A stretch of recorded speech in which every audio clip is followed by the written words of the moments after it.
पवन ऊर्जेच्या क्षेत्रात महाराष्ट्र आज एका नव्या उंचीवर आहे.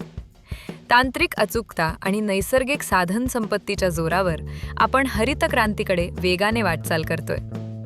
राज्याच्या वाऱ्याचा वेग मोजण्यासाठी महाऊर्जाने तब्बल 211 विंड मॉनिटरिंग स्टेशन्स तैनात केली आहेत, ज्यामुळे प्रकल्पांची उभारणी अत्यंत शास्त्रोक्त पद्धतीने होते.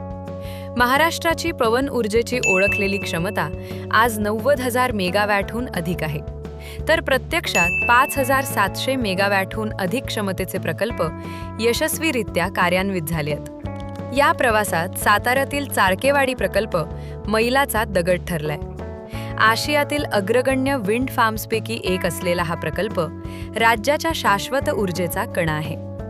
सध्या राज्य सरकार विंड, सोलर, हायब्रिड आणि रिपॉवरिंग सारख्या महत्त्वाकांक्षी शासकीय योजनांची प्रभावी अंमलबजावणी करत असून अनेक नवीन प्रकल्प प्रगतीपथावर आहेत.